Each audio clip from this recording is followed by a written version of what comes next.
ఈ రెసిపీ టమాటా పప్పు. దీనికి కావాల్సినవి ఎర్ర కందిపప్పు తీసుకున్నాను నేను, అలాగే టమాటో, ఉల్లిపాయ, పచ్చిమిర్చి, అలాగే పోపు కోసం ఆవాలు, జీలకర్ర, వెల్లుల్లిపాయ, ఎండుమిర్చి, కరివేపాకు, అలాగే కొంచెం చింతపండు కూడా నానబెట్టుకోవాలి. పప్పును ఆల్రెడీ కడిగి నేను కొంచెం ఆయిల్ వేసి స్టవ్ మీద పెట్టాను, పొంగకుండా ఉంటుందని ఆయిల్ వేసా. ఇది కొంచెం పొంగు వచ్చిన తర్వాత ఇలా కొంచెం ఉడికింది. కొంచెం పప్పు ఉడికిన తర్వాత ఉల్లిపాయ, టమాటా, పచ్చిమిర్చి వేసుకోవాలి. అవి వేసుకొని కలుపుకొని దాంట్లోనే కరివేపాకు, పసుపు కొంచెం వేసుకొని కొంచెం కలిపి ఒక 10 మినిట్స్ ఉడికించుకోవాలి. ఈ స్ట్రక్చర్లో ఉంటుంది. ఉడికిన తర్వాత కొంచెం చింతపండు రసం, అలాగే ఉప్పు కూడా వేసి పప్పుని స్మాష్ చేసుకోవాలి.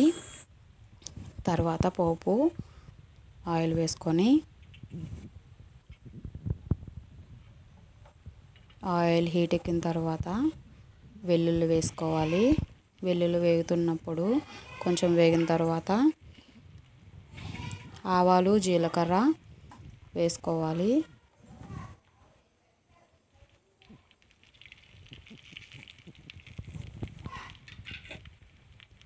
ఇవి కూడా కొంచెం వేగిన తర్వాత ఎండుమిర్చి, పచ్చిమిర్చి వేసుకోవాలి.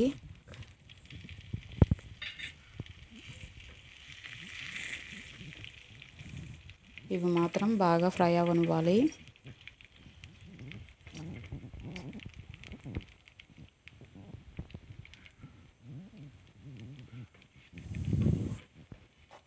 ఇలా ఫ్రై అయిన తర్వాత పోపుని పప్పులో వేసుకుంటే సరిపోతుంది.